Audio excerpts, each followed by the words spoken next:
Hey boys and girls, I'm going to start the borrowers with you today. I want you to remember that this story was written in 1952, so it is a lot of years old. It was an old book when I was little, but it's such a good story with lots of imagination, and I am out by my pool, and I was thinking about that when I was getting ready to do this. I hope that when you are older, that on your free days, like today is a free day for me, you enjoy reading outside or wherever, or on rainy days, or that's what I want you to have as one of your lifelong hobbies, is when you're having some downtime, you can enjoy a book. I'm going to get going. There aren't many pictures at all in this book, and you'll see that the author is so good with her word usage that you'll be able to make really good pictures in your mind. You'll have a rolling movie playing right in your mind of what this all looks like. And we're going to recreate some things in this story at some point. So enjoy. Chapter 1. It was Mrs. May who first told me about them. No, not me. How could it have been me? A wild, untidy, self-willed little girl who stared with angry eyes and was said to crunch her teeth. Kate, she should have been called. Yes, that was it, Kate. Not that the name matters much either way. She barely comes into the story. Mrs. May lived in 2 rooms in Kate's parents' house in London. She was, I think, some kind of relation. Her bedroom was on the 1st floor, and her sitting room was a room which, as part of the house, was called the breakfast room. Now, breakfast rooms are all right in the morning when the sun streams in on the toast and marmalade, but by afternoon, they seem to vanish a little and to fill with a strange silvery light, their own twilight. There is a kind of sadness in them then, but as a child, it was a sadness Kate liked. She would creep into Mrs. May just before tea time, and Mrs. May would teach her to crochet.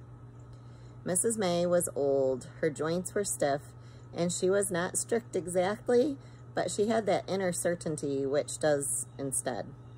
Kate was never wild with Mrs. May, nor untidy, nor self-willed, and Mrs. May taught her many things besides crochet. How to wind wool into an egg-shaped ball, how to run and fell and plan a darn, how to tidy a drawer and to lay like a blessing above the contents, a sheet of rustling tissue against the dust.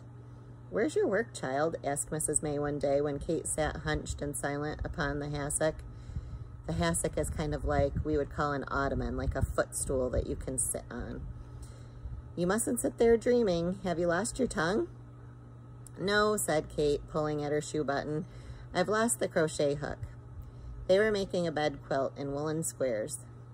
There were 30 still to do.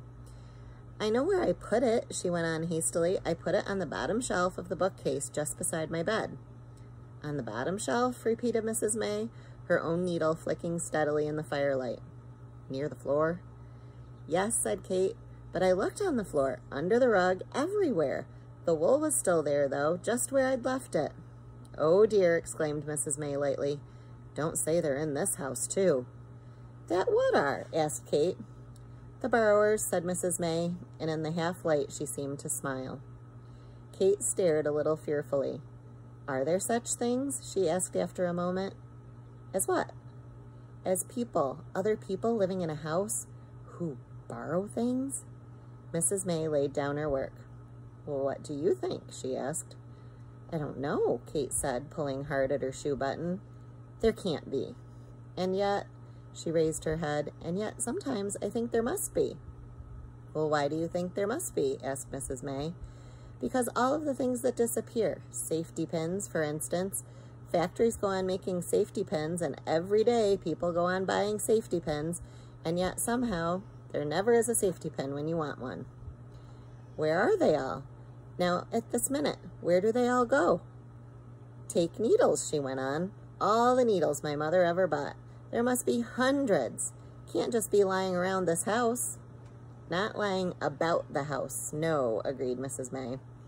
And all the other things we keep on buying again and again and again, like pencils and matchboxes and sealing wax and hairpins and drawing pins and thimbles. And hat pins, put in Mrs. May, and blotting paper. Yes, blotting paper, agreed Kate, but not hat pins. Blotting paper is, back in the old days when they had pens, they used to dip, it was like a tool that was a pen, and you dipped it in a container of ink. And blotting paper was what you could blot the pen on so that it wouldn't be smudgy on your paper. You'd blot it on there until it was perfect so that you could write on your paper. Now our pens have those long straw-like things that hold the ink for us, and the ball on the pen lets just a little bit out at a time. That's where you're wrong, said Mrs. May, and she picked up her work again. There was a reason for hat pins. Kay stared. A reason? She repeated. I mean, what kind of reason? Well, there were two reasons, actually. A hat pin is a very useful weapon, and Mrs. May laughed suddenly. But it all sounds like such nonsense, she hesitated. It was so very long ago. But tell me, said Kate. Tell me how you know about the hat pin. Did you ever see one? Mrs. May threw her a startled glance. Well, yes, she began. Not a hat pin, exclaimed Kate impatiently. A whatever you call them, a borrower. Mrs. May drew up a sharp breath. No, she said quickly, I never saw one. But someone else saw one, cried Kate. And you know about it. I can see you do. Hush, said Mrs. May. No need to shout. She gazed downwards at the upturned face, and then she smiled at her eyes, and her eyes slid away into the distance. I had a brother, she began uncertainly. Kay knelt upon the hassock. And he saw them? I don't know, said Mrs. May, shaking her head. I just don't know. She smoothed her work upon her knee. He was such a tease. He told us so many things. My sister and me, impossible things. He was killed, she said gently, many years ago on the northwest frontier. He became colonel of his regiment. He died what they called a hero's death. Was he your only brother? Yes, and he was our little brother. I think that was why she thought for a moment, still smiling to herself. Yes, why he told us such impossible stories and such strange imaginings. He was jealous, I think, because we were older and because we could read better. He wanted to impress us. He wanted, perhaps, to shock us. And yet, she looked into the fire, there was something about him. Perhaps because we were brought up in India among mystery and magic and legend, something that made us think that we saw things that other people could not see. Sometimes we know he was teasing, but at other times, well, we were not so sure. She leaned forward and in her tidy way brushed a fan of loose ashes under the grate. Then, brush in hand, she stared again in the fire. He wasn't a very strong little boy. The first time he came home from India, he got rheumatic fever. He missed a whole term at school and was sent away to the country to get over it. Remember that part. Later, I went there myself. It was a strange old house. She hung up the brush on its brass hook, and dusting her hands on her handkerchief, she picked up her work. Better light the lamp, she said. Not yet, begged Kate, leaning forward. Please go on. Please tell me. But I've told you. No, you haven't. This old house. Wasn't that where he saw... Mrs. May laughed. Where he saw the borrowers? Yes, that's what he told us. What he'd have us believe. And what's more, it seems that he didn't just see them, but that he got to know them very well. That he became part of their lives, as it were. In fact, you might almost say that he became a borrower himself. Oh, please do tell me, please. Try to remember, right from the very beginning. But I do remember, said Mrs. May. Oddly enough, I remember it better than many real things which have happened. Perhaps it was a real thing. I just don't know. You see, on the way back to India, my brother and I had to share a cabin. My sister used to sleep with our governess, and on those very hot nights, often we couldn't sleep, and my brother would talk for hours and hours, going over old ground, repeating conversations, telling me details again and again, wondering how they were and what they were doing, and they? Who were they exactly? Homily, Pod, and little Arietti. Pod? Yes, even their names were never quite right. They imagined they had their own names, quite different from human names, but with half an ear you could tell they were borrowed. Even Uncle Hendry's and Eglantina's. Everything they had was borrowed.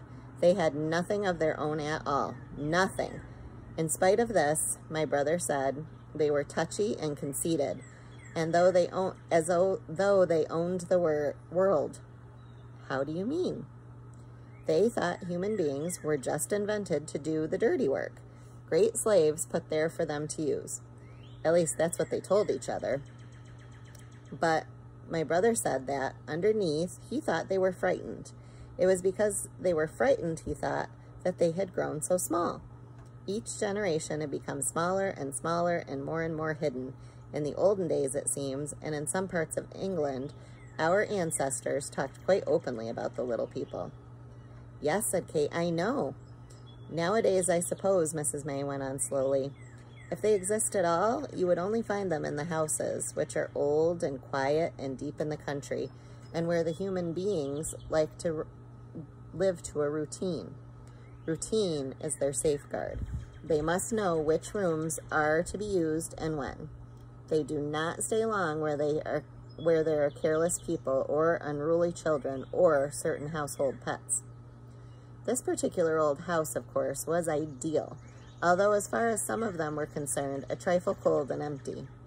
Great Aunt Sophie was bedridden through a hunting accident some 20 years before, and as for other human beings there was only Mrs. Driver, the cook, Crampfurl, the gardener, and at rare intervals, an odd housemaid or such.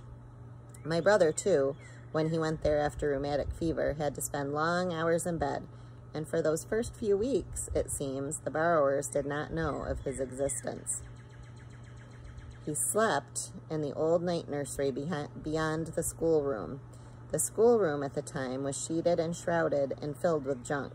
Odd trunks, a broken sewing machine, a desk, a dressmaker's dummy, a table, some chairs, and a disused pianola. As the children who had used it, Great Aunt Sophie's children, had long since grown up, married, died, or gone away. The night nursery opened out of the schoolroom, and from his bed, my brother could see the oil painting of the Battle of Waterloo, which hung above the schoolroom fireplace, and on the wall, a corner cupboard with glass doors in which was set out on hooks and shelves a doll's tea service, very delicate and old. At night, if the schoolroom door was open, he had a view down the lighted passage which led to the head of the stairs, and it would comfort him to see each evening at dusk Mrs. Driver appear at the end of the stairs and cross the passage carrying a tray for Aunt Sophie with Bath Oliver biscuits and the tall cut-glass decanter of fine old pale Madeira.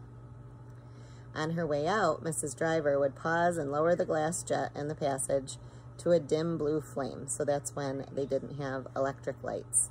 They had gas lights, so she had to turn it down like a lantern, if you've ever seen a lantern. And then he would watch her as she stumped away downstairs, sinking slowly out of sight between the banisters. Under this passage, in the hall below, there was a clock, and through the night he would hear it strike the hours. It was a grandfather clock and very old. Mr. Frith of Leighton Buzzard came each month to wind it, as his father had come before him and his great-uncle before that. For 80 years, they said, and to Mr. Frith's certain knowledge, it had not stopped, and, as far as anyone could tell, for as many years before that. The great thing was that it must never be moved. It stood against the wainscot, and the stone flags around it had been washed so often that a little platform, my brother said, rose up inside. And under this clock, below the wainscot, there was a hole. Chapter 2. It was Pod's hole, the keep of his fortress, the entrance to his home. Not that his home was anywhere near the clock, far from it, as you might say. There were yards of dark and dusty passageway with wooden doors between the joists and metal gates against the mice. Pod used all kinds of things for these gates: a flat leaf of a folding cheese grater, the hinged lid of a small cash box, squares of pierced zinc from an old meat safe, a wire fly swatter. Not that I'm afraid of mice, Homily would say, but I can't abide by the smell. In vain, Ariadne had begged for a little mouse of her own, a little blind mouse to bring up by hand, like Eglatina had had. But Homily would bang with the pan lids and exclaim, "And look what happened to Eglatina!" "What?" Arrietty would ask. "What did happen to Eglatina?" But no one would ever say. It was only Pod who knew the way through the intersecting passages to the hole under the clock, and only Pod could open the gates. There were complicated clasps made of hairpins and safety pins, of which Pod alone knew the secret. His wife and child led more sheltered lives in home-like apartments under the kitchen, far removed from the risks and dangers of the dreaded house above. But there was a grating in the brick wall of the house, just below the floor level of the kitchen above, through which Arrietty could see the garden, a piece of graveled path, and a bank where crocus bloomed in the spring, where blossom drifted from an unseen tree, and where later an azalea bush would flower, and where birds came and pecked and flirted and sometimes fought. "The hours you waste on them birds," Homily would say, "and when there's a little job to be done, you can never find the time." "I was brought up in a house," Homily went on, "where there wasn't no grating, and we were all the happier for it. Now go off and get me a potato." That was the day when Arrietty, rolling the potato before her from the storehouse down the dusty lane under the floorboards, kicked it ill-temperedly so that it rolled faster into the kitchen where Homily was stooping over the stove. "There you go again," exclaimed Homily, turning angrily. "Nearly pushed me into the soup. And when I say potato, I don't mean the whole potato. Just take the scissor, can't you, and cut off a slice?" "Didn't you know how much you wanted?" mumbled Arrietty, and Homily, snorting and sniffing, unhooked the blade and handle of half a pair of manicure scissors, they're tiny little scissors, and began to cut through the peel. "You've ruined this potato," she grumbled. "You can't roll it back now in all that dust now once it's been cut open." "Oh, what does it matter?" said Arrietty. "There are plenty more." "That's a nice way to talk. Plenty more. Do you realize," Homily went on gravely, laying down the half-nail scissor, "that your poor father risks his life every time he borrows a potato?" "I meant," said Arrietty, "that there are plenty more in the storeroom." "Well, out of my way now," said Homily, bustling around again. "Whatever you meant, and let me get the supper." Arrietty wandered through the open door into the sitting room. Ah, the fire had been lighted, and the room looked bright and cozy. Homily was proud of her sitting room. The walls had been papered with scraps of old letters out of waste paper baskets, and Homily had arranged the handwriting sideways in vertical stripes which ran from floor to ceiling. On the walls, repeated in various colors, hung several portraits of Queen Victoria as a girl. These were postage stamps, so the pictures on their walls were stamps that we would use on letters. Borrowed by Pod some years ago from the stamp box on the desk in the morning room. There was a lacquer trinket box, padded inside with the lid open, which they used as a settle, and the useful standby, a chest of drawers made of matchboxes. There was a round table with a red velvet cloth, which Pod had made from the wooden bottom of a pillbox, supported on the carved pedestal of a knight from the chess set. This had caused a great deal of trouble upstairs when Aunt Sophie's eldest son, on a flying midweek visit, had invited the vicar for a game of after dinner. Rosa Pickatchett, who was housemaid at the time, gave in her notice. After she had left, other things were found to be missing, and no one was engaged in her place. From that time onwards, Mrs. Driver ruled supreme. The night itself, its bust, so to speak, stood on a column in the corner, where it looked very fine and lent that air to the room which only statuary can give. I hope you can see this. I'm going to show you the first picture. I don't know if you can see it because I'm outside. And that's their house. I can also take a screenshot of it. I'll do that right now. Beside the fire, in a tilted wooden bookcase, stood Arrietty's library. This was a set of those miniature volumes which the Victorians loved to print, but which Arrietty seemed the size of a very large church. There was Bryce's Tom Thumb Gazetteer of the World, including the last census, Bryce's Tom Thumb Dictionary, which, with short explanations of scientific, philosophical, literary, and technical terms, Bryce's Tom Thumb edition of the comedies of William Shakespeare, including a foreword of the author, another book whose pages were all blank, called Memoranda, and last but not least, Arrietty's favorite, Bryce's Tom Thumb Diary and Proverb book, with a saying for each day of the year, and, as a preface, the life story of a little man called General Tom Thumb, who married a girl called Mercy Lavinia Bump. There was an engraving on their carriage, and pair with little horses the size of mice. Arrietty was not a stupid girl. She knew that horses could not be as small as mice, but she did not realize that Tom Thumb, nearly 2 feet high, would seem like a giant to a borrower. Arrietty had learned to read from these books and to write by leaning sideways and copying out of the writings on the wall. In spite of this, she did not always keep her diary, although on most days she would take the book out for the sake of saying, which sometimes would comfort her. Today it said, "You may go farther and fare worse," and underneath, Order of the Garter, instituted 1348. She carried the book to the fire and sat down with her feet on the hob. "What are you doing, Arrietty?" called Homily from the kitchen. "Writing in my diary." "Oh!" exclaimed Homily shortly. "What did you want?" asked Arrietty. She felt quite safe. Homily liked her to write. Homily encouraged any form of culture. Homily herself, poor ignorant creature, could not even say the alphabet. "Nothing, nothing," said Homily crossly, banging away at the pan lids. "It'll do later." Arrietty took out her pencil. It was a small white pencil with a piece of silk cord attached, which had come off a dance program, but even so, in Arrietty's hand, looked like a rolling pin. "Arrietty," called Homily again from the kitchen. "Yes?" "Put a little something on the fire, will you?" Arrietty braced her muscles and heaved the book off her knees and stood it upright on the floor. They kept the fuel, assorted slack, and crumbled candle grease in a pewter mustard pot and shoveled it out with a spoon. Arrietty trickled only a few grains, tilting the mustard spoon not to spoil the blaze. Then she stood there, basking in the warmth.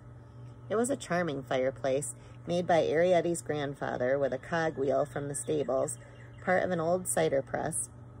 The spokes of the cogwheel stood out in the starry rays, and the fire itself nestled in the center.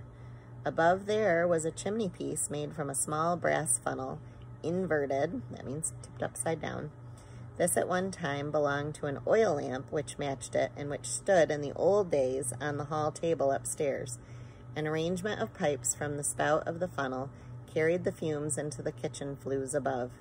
The fire was laid with matchsticks and fed with assorted slack, and as it burned up, the iron would become hot, and Homily would simmer soup on the spokes in a silver thimble. You know what a thimble is, right? It protects your finger when you're sewing.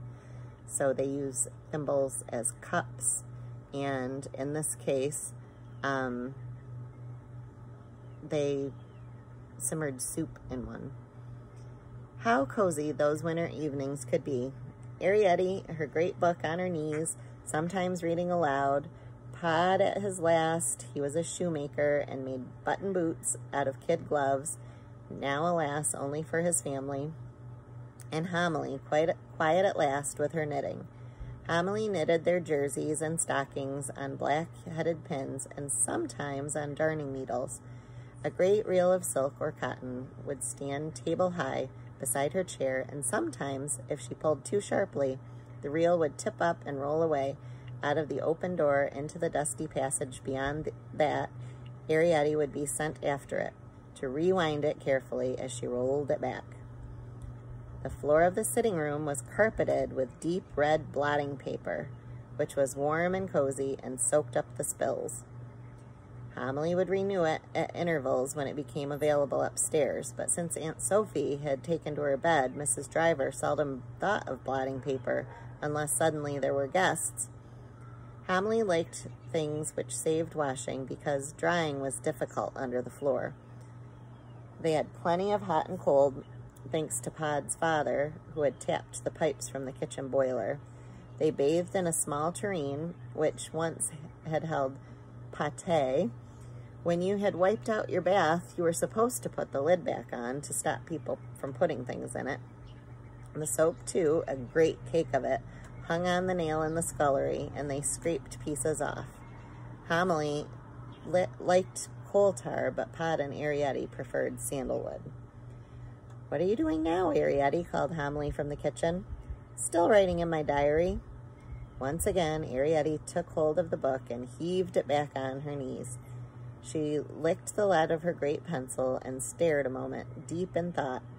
She allowed herself, when she did remember to write, one little line on each page, because she would never, of this she was sure, have another diary, and if she could get 20 lines on each page, the diary would last her for 20 years. She had kept it for nearly 2 years already, and today, 22nd March, she read last year's entry. Mother Cross. She thought a while longer, and at last she put ditto marks under the mother and worried under the cross. So that means last year she was upset on that day, and this year she's saying that she's worried. "What did you say you were doing, Arrietty?" called Homily from the kitchen. Arrietty closed the book. "Nothing," she said. "Then chop me up this onion. There's a good girl. Your father's late tonight." So now you know why she's worried, because Pod is late. So that is that for today. And what was I going to tell you about that? So you can tell that they use a lot of things. They borrow a lot of things from the people that live in the house. And I hope you have a good picture. I know that's a lot to take in at first. I'm going to take a picture. I already took a screenshot of that page, and I will put that in your Google form tomorrow. See you later.